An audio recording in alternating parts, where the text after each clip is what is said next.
وہ سچی طلب کبھی ضائع نہیں کرتا. اعلیٰ حضرت نے وہ واقعہ لکھا ہے ملفوظات کے اندر کہ وہ ایک آدمی سچی طلب لے کے نکلا اور کہنے لگا مجھے مرشد برحق چاہیے, اور روز نکلتا ہے اسے ملتا ہی نہیں ہے. ایک دن پکا ارادہ گھر سے کر کے نکلا, رات کا موقع تھا, آج میں نے مرشد کامل تو تلاش کر کے چھوڑنا ہے جو بھی مرضی ہو. آنکھوں میں آنسو ہیں, دل میں جذبات کا تلاطم ہے. سحری کا وقت تھا, کوئی چور چوری کر کے آ رہا تھا اور اس کو کہنے لگا کہ آپ میرے مرشد ہیں, آپ مجھے بیعت کیجیے. اس نے کہا میں چور ہوں. اس نے کہا نہیں تم میرے مرشد ہو.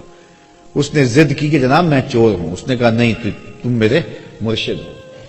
تو اس نے اتنی ضد کی, اس کا دامن پکڑ لیا, چھوڑتا ہی نہیں ہے. اس نے لاکھ کہا اللہ کے بندے میں چور ہوں, میں چور ہوں, میں چور ہوں, میں ڈاکو ہوں, میں چور ہوں. اس نے کہا نہیں تم میرے مرشد کامل ہو. تو جب اس نے جان چھوٹ رہی تھی اس چور کی, اس نے کہا دن چڑھ گیا تو میں پکڑا جاؤں گا. اس نے کہا اچھا پھر تم مجھے مانتے ہو تو پھر میرا انتظار کرو, میں آتا ہوں. اب کیا ہوا کہ وہ چلا گیا, تو اس نے جانا تھا وہ چلا گیا, اور اس کی طلب سچی تھی, وہ وہاں بیٹھ گیا, سارا دن گزار دیا. لوگ کہیں پگلے پتہ نہیں کون تھا, آیا اور چلا گیا. کہا نہیں مرشد جھوٹ نہیں بولتا, طلب اس کی سچی تھی. اور اگلی رات آئی اور وہ وہاں بیٹھا رہا. اللہ اکبر. پھر آرڈر ہوا حضرت خضر علیہ السلام کو کہ وہ تو چلا گیا ہے, وہ واقعی چور تھا, لیکن اس کی طلب سچی ہے, جا اس کے سینے کو نور سے بھر دے. طلب سچی معلوم نہیں ہوتی, ہماری طلب سچی نہیں ہے, ہماری آرزویں سچی نہیں ہیں. ہم خواہشات کے خود اسیر ہیں, اور پھر جو خواہشات کے اسیر ہے اس کا شکار ہوتے ہیں. اس لڑائی میں کون جیتتا ہے اور کون ہارتا ہے یہ پھر الگ تماشا لگتا ہے. اس لیے ہمیں سچائی کی تلاش میں نکلنا چاہیے, اور وہ قرآن نے ضابطہ دیا ہے الذین آمنوا وکانوا یتقون. ایک ایمان ہے اور دوسرا تقوی ہے. میری اس گفتگو سے یہ مفہوم کبھی نہ نکالا جائے کہ میں شاید کرامت کی تردید کر رہا ہوں. میں نے ابتدا میں کہا ہے کرامت من حیث الکرامت, اس کا انکار کفر ہے, اور کرامات کا انکار جو ہے وہ اگر قرآن مجید کے دامن میں ہے تو ان کا انکار بھی کفر ہے. جس طرح حضرت مریم سلام اللہ علیہا کی کرامت کا ذکر ہے, معروف ذکر ہے کتاب اللہ میں کہ حضرت حنا سلام اللہ علیہا اللہ کی جلیل القدر بندی ہیں. یہ سورہ آل عمران ہے, یہ اس عظیم المرتبت خاندان کے نام پر منسوب ہے. حضرت حنا حضرت عمران کی بیوی ہیں, اور اس جوڑے کے ہاں اولاد نہیں تھی. صبر شکر کر کے زندگی کاٹ رہے تھے. کوئی بات نہیں, اگر اولاد نہیں ہے تو کوئی بات نہیں, اللہ کی تقسیم پہ ہم راضی ہیں. ایک دن دوپہر کا وقت تھا, صحن میں چارپائی بچھائے آپ جو ہیں وہ لیٹی تھیں کہ کیا دیکھا کہ گھونسلے میں چڑیا نے بچے نکالے ہوئے, اور کہیں سے چڑیا اڑ کے جا کے دانا اٹھا کے لاتی ہے. بچہ چونچ کھولتا ہے اور اس کی ماں اس کی چونچ میں دانا ڈالتی ہے. بچے اور ماں کا یہ پیار دیکھا تو حضرت حنا کا دل چوٹ کھا گیا, اور عرض کی مالک تو نے جانوروں کو بھی بچے دیے ہیں اور وہ بھی ان سے پیار کرتے ہیں, تو میں اولاد سے محروم ہوں. میرے مالک اگر تو مجھے اولاد دے تو بیت اللہ کے لیے اسے وقف کر دوں گی. اللہ نے ان کی گود ہری کر دی. ہوتا یہ تھا کہ جب اولاد ہوتی تو پہلا بچہ ہوتا, اس بیٹے کو بیت المقدس کے لیے وقف کر دیا جاتا. 300 حجرے تھے بیت اللہ کے آس پاس جہاں اس طرح کے بچے رہتے تھے. لیکن جب ولادت کے لمحے آئے تو وہ بیٹا نہیں تھا, وہ بیٹی پیدا ہوئی. حضرت حنا بہت پریشان ہوئی کہ ان کو مردوں کے ہجوم میں کیسے رکھوں گی. تو کہا مالک یہ تو بیٹی پیدا ہوئی ہے. کہا حنا پریشان نہیں ہونا, جس طرح کی ہم نے تمہیں بیٹی دی ایسے بیٹے بھی نہیں ہوتے. اور اس بیٹی کا نام تھا مریم سلام اللہ علیہ, جو حضرت عیسیٰ کی والدہ بنی سلام اللہ علیہ. تو حضرت مریم کی ولادت ہوئی. جب منت پوری کرنے کا وقت آیا, انہوں نے شعور کی زندگی میں قدم رکھا تو اپنی منت یاد آئی, تو پھر دوبارہ پریشانی جاگ پڑی کہ اب مردوں کے ہجوم میں اس خاتون کو کیسے رکھا جائے. تو یہ طے پایا کہ کوئی بوڑھا بزرگ آدمی اس کی کفالت اپنے ذمے لے لے اور اس کی ضروریات کا وہاں خیال رکھے. اور جب یہ طے پایا تو بہت سارے لوگ اس عالی مرتبت خاندان کی صاحبزادی کو اپنی کفالت میں لینے کے لیے بے چین ہو گئے. حتیٰ کہ لوگوں کا جب زیادہ تقاضا ہوا تو قرعہ ڈالا گیا, اقلام ڈالی گئی. قرعہ فال نکلا حضرت زکریا علیہ السلام کے نام. یہ قرآن ہمیں ساری کہانی بتاتا ہے سورہ آل عمران میں. حضرت زکریا 120 سال کی عمر میں تھے اور ان کی زوجہ تھی 99 سال کی عمر میں, اور یہ جوڑا بھی اولاد سے محروم تھا.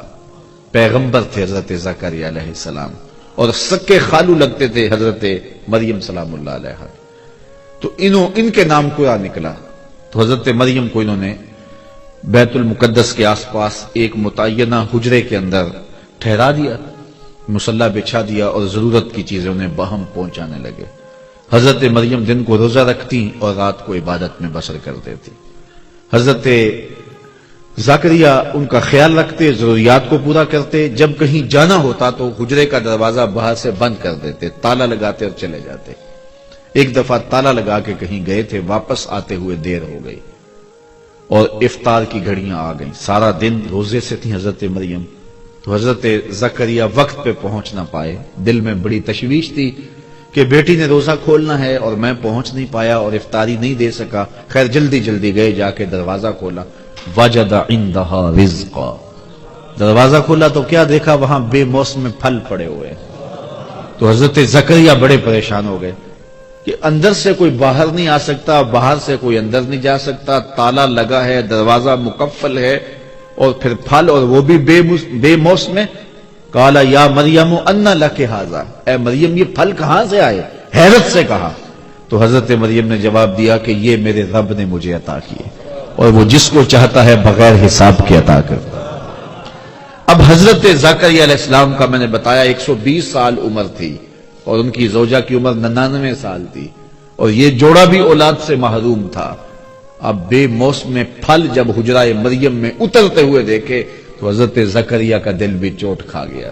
ہنالک دعا زکریا ربہ، حضرت زکریا نے وہیں کھڑے ہو کے دعا مانگنا شروع کر دی، مالک جب تو اپنی بندی کو بے موسم پھل دے سکتا ہے تو مجھے بے موسمی اولاد نہیں دے سکتا؟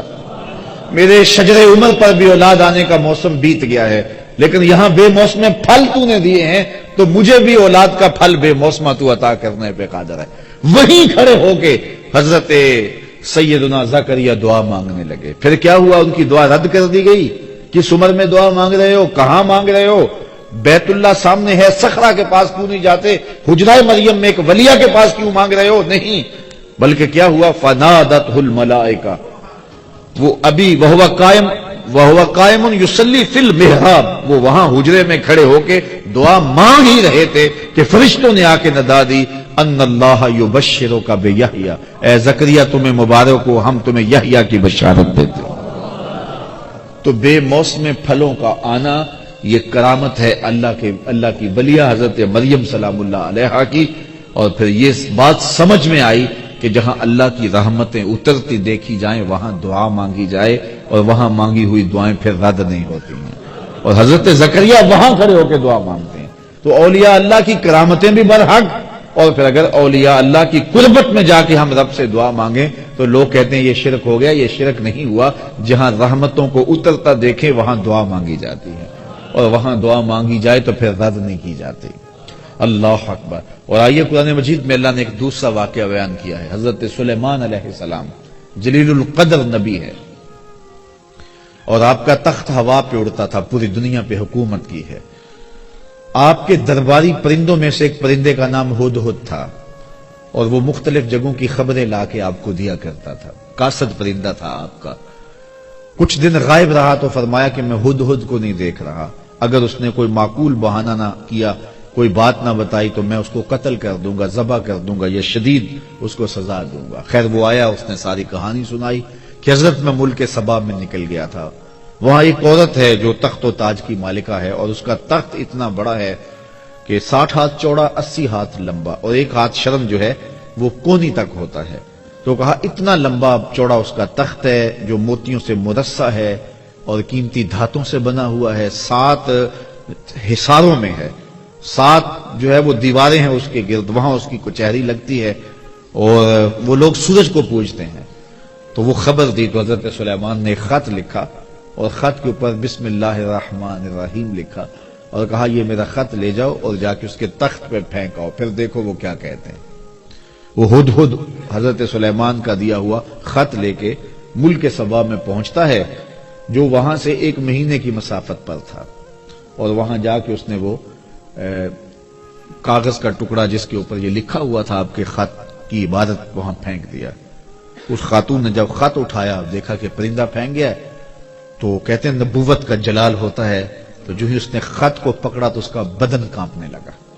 خیر اس نے صنادید اپنی قوم کے سردار بلائے، اور وہ کہتے ہیں 12,000 سردار تھے، ان کو بلا کے کہا کہ میرے پاس ایک معزز خط آیا ہے اور اس میں یہ لکھا ہے کہ فرما بردار بن کے میرے پاس آؤ، اب بتاؤ کیا کرنا ہے۔ قوم نے کہا، جو سردار تھے قوم کے، اس میں آیان سلطنت بھی تھے، وزراء بھی تھے، اس میں فوجی زعماء بھی تھے، عسکری قوتوں کے سربراہ بھی تھے، سارے لوگ تھے، سیاسی عمائدین بھی تھے، سارے لوگ تھے۔ انہوں نے کہا کہ فوجی ہماری تیار ہیں، اسلحہ ہمارے پاس موجود ہے، قوم متحد ہے، مورال بڑا بلند ہے، کوئی ٹینشن نہیں ہے، اگر وہ حملہ کرتے ہیں تو ہم مقابلہ کریں گے، باقی رائے آپ کی ہے، جو آپ فیصلہ کریں ہم اس فیصلہ کے مطابق جو ہے وہ کریں گے۔ تو اس نے کہا کہ جب بادشاہ کسی ملک پہ حملہ کرتے ہیں تو پھر تاخت و تاراج کر کے رکھ دیتے ہیں، میں نہیں چاہتی کہ لڑائی کی نوبت آئے، میں ہدیہ بھیجتی ہوں، پھر دیکھتی ہوں کہ وہ کیا اس کا جواب دیتے ہیں۔ تو اس نے قاصد کو ہدیہ دیا اور حضرت سلیمان کے دربار میں بھیجا۔ وہ ہدیہ کیا تھا؟ مفسرین نے لکھا ہے کہ وہ ایک سونے کی اینٹ تھی جس کو قیمتی کپڑے میں لپیٹ کر کے تشتری میں سجا کر کے حضرت سلیمان کی بارگاہ میں پیش کرنے کے لیے قاصد صنعاء سے چلا اور حضرت سلیمان کے دربار تک پہنچا۔ حضرت سلیمان نے نور نبوت سے دیکھ لیا کہ وہ ایک اینٹ لے کر کے سونے کی آ رہا ہے، تو آپ نے اس کے آنے سے قبل اپنے دربار میں حکم نامہ جاری کیا کہ یہ جو دربار کو رستہ آتا ہے اس رستے میں سونے کی اینٹوں کا فرش لگا دو۔ وہ ایک اینٹ لے کے آ رہا تھا، کہا یہاں سونے کی اینٹوں کا فرش لگا دو۔ اللہ اکبر! وہ اس پہ نازاں تھا۔ حضرت عمر فاروق رضی اللہ تعالیٰ عنہ کے زمانے میں جب ایران فتح ہوا تو ایران کی جو عجوبہ روزگار چیزیں تھیں ان میں سے ایک چیز جو تھی جس پہ انہیں ناز تھا، جس پہ انہیں فخر تھا، وہ کیا تھا؟ بہار چین۔ ایک قالین تھا اور وہ اتنا قیمتی تھا اور وہ دربار شاہی میں بچھا ہوا تھا، اگر کسی کو اس قالین پہ بیٹھنا مل جاتا تو ساری زندگی ناز کرتا، میں بہار چین پہ بیٹھا ہوں جی۔ اور جب فتح ہوا ایران تو بہار چین بھی جو ہے وہ مال غنیمت میں آیا، تو اب مشورہ ہوا کہ اس بہار چین کو کہاں رکھا جائے۔ تو کسی نے کہا جی مسجد نبوی میں بچھا دیا جائے، ریاض الجنہ میں بچھا دیا جائے، کسی نے کہا کہ نہیں ایسے کیا جائے، کسی نے ایسے کیا جائے۔ حضرت عمر نے کہا میری رائے پوچھتے ہو؟ کہا جی، کہا اس کو مسجد کے باہر جہاں جوتیاں اتاری جاتی ہیں وہاں پھیلا دو، جب لوگ آئیں اور یہاں جوتے صاف کریں اور پھر مسجد میں آئیں۔ اور پھر ایسے ہی ہوا، وہ بہار چین جس پہ بیٹھنا لوگوں کے لیے باعث فخر تھا، کہا اس کو مسجد سے باہر بچھا دو تاکہ لوگ یہاں جوتے اتاریں تو آگے آئیں۔ اسلام ان چیزوں کو اہمیت نہیں دیتا ہے، تو وہ اینٹ پہ ناز کر رہے تھے، کہا یہاں فرش بچھا دو۔ اللہ اکبر! اور جب وہ وہاں پہنچا تو اس نے دیکھا، اور وہ کیا ہدیہ پیش کرتا؟ خیر حکم شاہی تھا، وہ ہدیہ لے کر آیا۔ تو حضرت سلیمان نے کہا کہ تم اپنے ہدیے پہ خوش ہوتے ہو، میں تمہارا ہدیہ لینے والا نہیں ہوں، اطاعت کر کے آ جاؤ ورنہ جنگ کے لیے تیار ہو جاؤ۔ جا کے اس نے پھر بتایا جا کے کہ حضرت ہم وہاں گئے ہیں ایک اینٹ لے کر، وہاں تو فرش میں بچھی ہوئی اینٹیں نظر آ رہی، ان کو ہمارے ان ہدیوں کی کوئی ضرورت نہیں ہے، وہ تو انہوں نے قدموں میں ڈال کے رکھی ہیں۔ خواجہ نظام الدین اولیاء کے پاس علاء الدین خلجی آتا تھا، اس کی آرزو تھی کہ میں ان سے ملاقات کروں، آپ ملاقات نہیں کرتے تھے۔ آپ نے فرمایا کہ فقیر کی خانقاہ کے 2 دروازے ہیں، اگر تو ایک دروازے سے آئے گا دوسرے سے باہر نکل جاؤں گا، اور اگر تم نے زیادہ ضد کی طرح شہر چھوڑ جاؤں گا۔ خیر وہ آ ہی گیا تو خادموں نے آپ سے ملنے نہ دیا، پہرے دار کھڑے ہو گئے، تو اس نے سمجھا کہ یہ فقیر مر جائیں گے لیکن اپنی ڈیوٹی سے نہیں ہٹیں گے، تو اس نے کہا اچھا میں استبل حضرت کا دیکھنا چاہتا ہوں، حضرت کی خان کا دیکھنا چاہتا ہوں۔ تو جب استبل میں پہنچا تو جو گھوڑے تھے ان کی زنجیریں سونے کی تھی اور جو میخیں تھیں، قلعے تھے، وہ چاندی کے تھے۔ تو بڑا حیرت زدہ ہوا اور اس کو شرارت سوجی، اس نے کاغذ کے ٹکڑے پہ لکھا یہ کیا ہوا، فقیروں کے پاس بھی سونا چاندی اور بادشاہوں کے پاس بھی سونا چاندی، اور یہ کاغذ کا ٹکڑا اندر بھیجا۔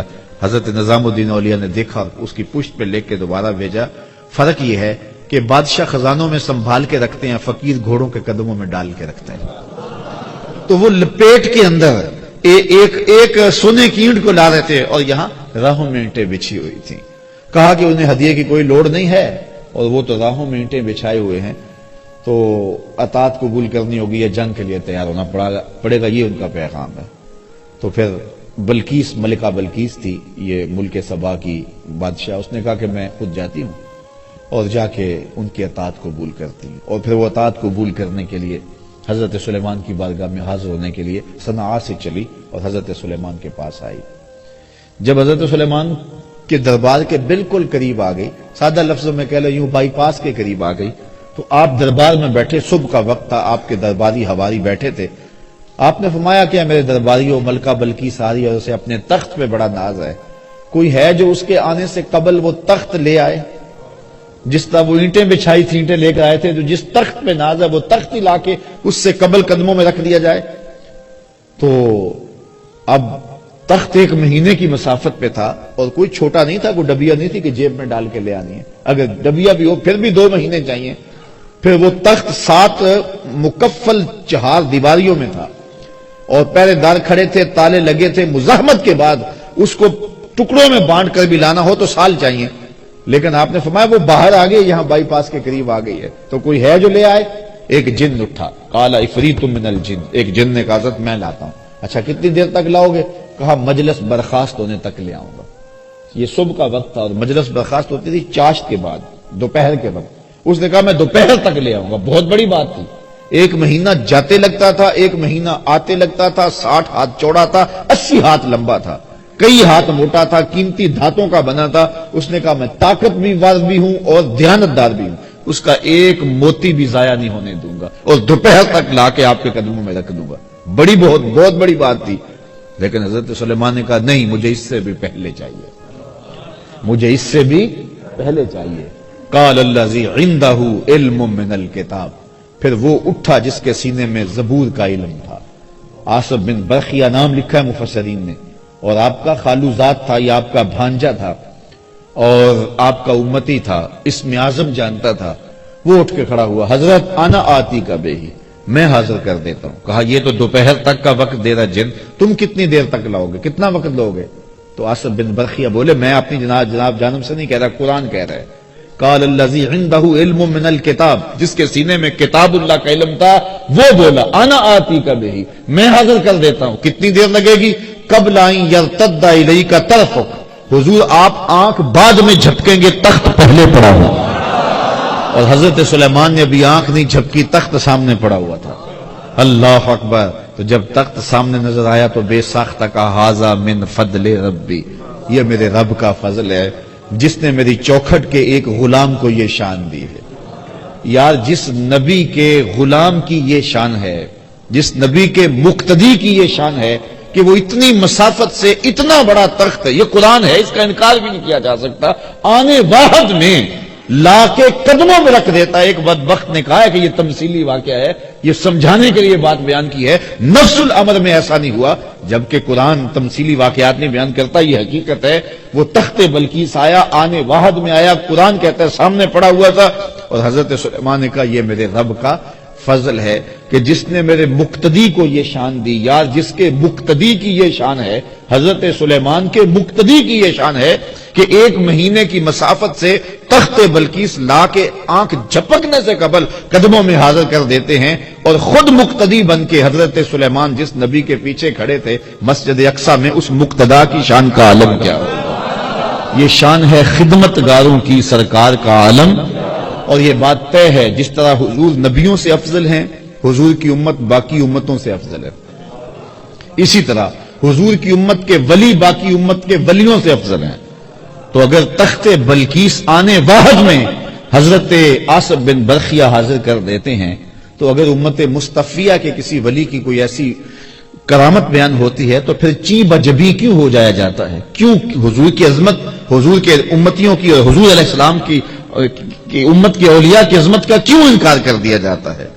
کابل میں بھیڑ بنی ہوئی تھی، لوگوں کا ہجوم تھا، شاہی خادموں سے ایک لونڈی گزرتے ہوئے اس نے کہا یہ کیا تماشا ہے، کیوں لوگ کھڑے ہیں؟ لوگوں نے کہا یہ تماشا نہیں ہے، یہ شاہ نقش بند بخاری آئے ہیں بخارے سے، اور لوگ ان سے اکتساب فیض کر رہے ہیں۔ تو کہا یہ لوگ کون ہوتے ہیں؟ کہا یہ باطن کے طبیب ہوتے ہیں، من کی امراض دور کرتے ہیں۔ اور کہا سنو، اوکھے ویلے مشکل وقت کام بھی آ جاتے ہیں۔ اس نے کہا نسبت قائم کرنے میں کیا حرج ہے؟ شیخ سے نسبت قائم کر لی، وقت گزرتا گیا، نیک تو پہلے ہی تھی لیکن شیخ کی تعلیمات کا رنگ چڑھا اور زیادہ دیانت سے کام کیا، شاہ کی نظر میں بہت زیادہ محبوب ہو گئی۔ باقی ہم اثر لونڈیوں نے حسد کیا اور چوری کر کے اس کے سامان سے برآمد کروا دیا زیور بادشاہ کا۔ بادشاہ کو بڑا غصہ آیا، میں نے اتنی محبت دی، اتنا اعتماد کیا، اور میرے گھر کی چوری کی اس نے۔ حکم نامہ شاہی جاری ہو گیا کہ اس کو لے جاؤ محل کی چھت پر، چوبارے پر، اور وہاں سے جا کے دھکا دے دو تاکہ اس کے ٹکڑے ٹکڑے ہو جائے بدن کے، لوگوں کو پتہ چلے بادشاہوں کے گھر کتنے مقدس ہوتے ہیں۔ اس نے لاکھ کہا کہ میں نے چوری نہیں کی، لیکن اس میں کون سنتا تھا اس کی۔ خیر لونڈی کو چوبارے پہ لے جایا گیا اور جلاد دھکا دینے لگا تو اس کو اب یاد آیا کہ سنا ہے اوکھے ویلے پیر کام آتا ہے، تو اس نے بخارے کی طرف منہ کر کے کہا شیع للہ چوں گدائے مستمن المدد خواہم ز شاہ نقشبند، اللہ کے لیے میرے پیر میری مدد کو آؤ، اس سے اوکھا ویلا میرے اوپر کیا ہو سکتا ہے۔ اتنے میں جلاد نے دھکا دے دیا۔ جلاد نے جب دھکا دیا اور وہ نیچے آئی، شاہ نقشبند بخاری کے ہاتھ پھیلے ہوئے تھے، آنکھیں پھٹی کی پھٹی رہ گئیں، بے ساختہ کہا حضرت آپ کب آئے؟ فرمانے لگے تو از چوبارہ آمدی من از بخارا آمدم، تو چوبارے سے چل پڑی تھی میں بخارے سے چل پڑا۔ یہ شان ہے خدمت گاروں کی، سرکار کا عالم کیا ہوگا۔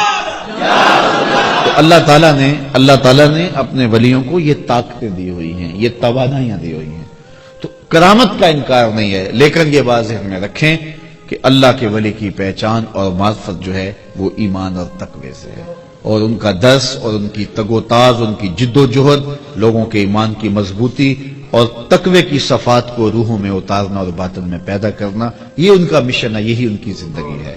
باقی راستے میں کبھی کبھی کرامات کا بھی ظہور ہو جاتا ہے، کبھی ایسا ہوتا ہے ساری زندگی گزر جاتی ہے کرامات کا ظہور نہیں بھی ہوتا۔ کتنے اولیاء ایسے گزرے ہیں جن کی کرامات ہمیں نہیں ملتی، تو اس کا مطلب ہے وہ ولی نہیں تھے، اور کتنے لوگ ہیں کہ جن کی کرامات بہت زیادہ ملتی ہیں اور وہ اس پائے کے نہیں ہیں، اس سے قبل جو گزرے ہیں وہ جلیل المرتبت جو ہے وہ مقامات پہ فائز تھے، لیکن ان کی کرامات اتنی ہمیں نہیں ملتی جتنی کرامات ہمیں بعد میں متاخرین کی ملتی ہیں، اصحاب کی اور تابعین کی اتنی نہیں ملتی۔ تو اس کا مطلب ہے ان کی کرامات نہیں تھی، زندگی میں ان کی توجہ اس سمت نہیں رہی اور لوگوں نے جو ہے وہ اس نظر سے جو ہے وہ ان کو نہ دیکھا۔ اس لیے یہ بات ذہن میں رکھیں کہ کرامات اپنی جگہ پہ برحق، لیکن کرامات کا کاروبار نہ کیا جائے۔ ہمارے صوفیہ تو یہاں تک فرماتے ہیں الکرامات حیض الرجال، کرامات مردوں کا حیض ہے، جس طرح ایام مخصوصہ میں عورتیں اس کیفیت کو چھپاتی ہیں، اہل اللہ نہیں چاہتے کہ ہم سے کرامات کا صدور ہو، وہ یہ چاہتے ہی نہیں ہیں۔ بلکہ حضرت شاہ نقشبند بخاری علیہ رحمہ سے کسی نے پوچھا حضرت آپ کی کوئی کرامت؟ تو فرمانے لگے کہ اس سے بڑی کرامت اور کیا ہے کہ اتنے گناہوں کے بعد زمین پہ چل رہا ہوں، زمین اپنے اندر مجھے دھنسا نہیں رہی۔ تو یہ ان کے جذبات تھے، یہ نہیں ہے کہ یہاں بیٹھے ہیں اور کرامات کا ظہور کر رہے ہیں۔ وہ کبھی کبھی ایسا ہوا ہے کہ پاؤں سے ٹھوکر لگی۔ حضرت شاہ نقشبند بخاری کی کبھی کیفیت ایسی بھی ہوئی کہ آپ نہر کے کنارے جا رہے تھے، کسی نے کہا حضرت اب وہ لوگ نہیں رہے کہ جن کی کرامات جو ہے وہ ان کا ظہور ہوتا تھا۔ فرمانے لگے نہیں ہیں جو آج بھی پانی کو کہیں کہ ادھر نہیں ادھر چل، تو ادھر چلنا شروع کر دے تو وہ دریا ادھر چلنا شروع ہو گیا۔ فرمایا او میں نے تو ویسے ہی بات کی تھی تو چلنا شروع ہو گیا۔ تو یہ کبھی کبھی ان کی زبان سے نکلا تیر یوں تیر بہادر ہوتا ہے، اور کبھی ایسا ہوتا ہے کہ وہ کسی بات کو اللہ کی بارگاہ میں منوانے کے لیے کئی کئی سال تک دعائیں کرتے رہتے ہیں، میرے مالک یہ کام کر دے، میرے مالک یہ کام کر دے۔ تو یہ مختلف کیفیات ہوتی ہیں۔ حضرت ابو عمار حنبلی فرماتے ہیں کن طالبا للاستقامہ لا طالبا للکرامہ، نفس کا تطلب منک الکرامہ وربک یطلب منک الاستقامہ۔ کہا کرامت کا طالب نہ بننا، استقامت کا طالب بننا۔ تیرا نفس تجھ سے کرامتیں مانگتا ہے، تیرا رب تجھ سے استقامتیں مانگتا ہے۔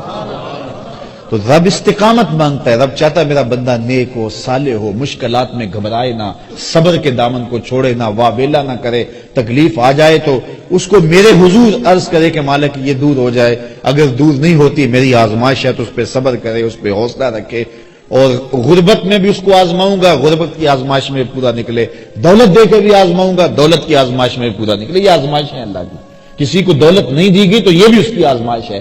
رب نے پیدا کیا بندے کو، اللہ آزماتا ہے، اس کو کچھ نہیں دیا گیا، یہ واویلا تو نہیں کرتا، اس غربت کو تماشا تو نہیں بناتا، ہاتھ تو نہیں پھیلاتا، یہ سوال کا دروازہ تو نہیں کھولتا، اس کی غربت کی آزمائش ہے۔ پھر دولت دے کے کئیوں کو آزمایا جاتا ہے، اس کو دولت دی گئی ہے، یہ دولت سے فرعون تو نہیں بن جاتا، قارون تو نہیں بن جاتا، حامان تو نہیں بن جاتا، جھوٹی خدائی کا دعوے دار تو نہیں ہو جاتا، بلکتے یتیموں، لاچاروں اور مجبوروں کی مدد کے لیے اس کی تجوریاں کھلتی ہیں، یا ان سسکتے لوگوں کو دیکھنے کے باوجود بھی آنکھیں موند کے گزر جاتا ہے، اس کے دل میں احساس اور نرمی اور دقت پیدا ہوتی ہے، یہ نہیں ہوتی۔ اللہ تعالیٰ دولت دے کے بھی آزماتا ہے، غربت دے کے بھی آزماتا ہے۔